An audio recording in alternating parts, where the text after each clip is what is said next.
Mperutse kubabwira ko ROI TV Rwanda ari isoko y'amakuru yizewe, maze benshi bashaka kunshinga ijanja banijujuta ngo najujuye ntabanje kujanisha neza.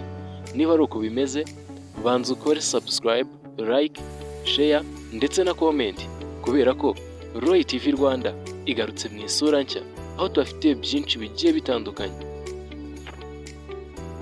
Bamwe bashaka kurwana ariko mugenzi wabo arura agiye kubona abona konvoyi y'amamodoka yabo yose iri muri ambushi y'abasirikare bacu bari ready kubarasa.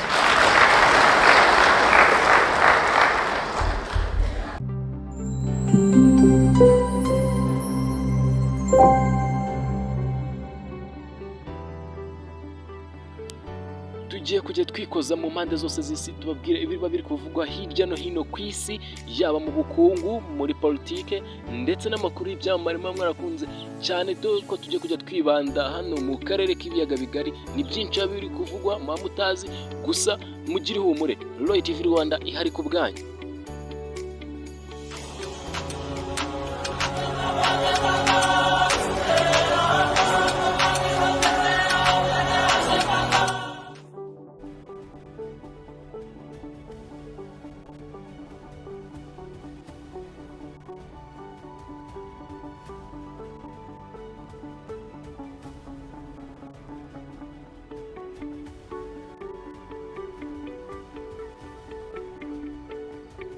Ku bakunzi ba ruhago, namwe ntabwo twabibagiwe, dore ko tugiye kujya tubagezaho amwe mu makuru avugwa mu makipe yanyu mukunda muri benshi, yaba muri ruhago iyo sinakwirwa nyivugaho n'ibindi bindi, tennis, rugby, volleyball, handball, basketball, yewe ni menshi cyane. Tugiye kujya tubagezaho amakuru. Icyo usabwa nta kindi ni ugukanda subscribe cyangwa se abone muri rw'igifaransa, ubundi tukajya tubana umunsi ku munsi.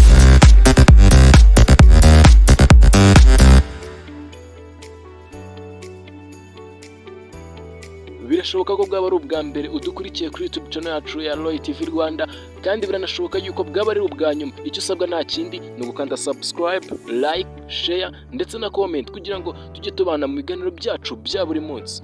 Bella ciao, bella ciao.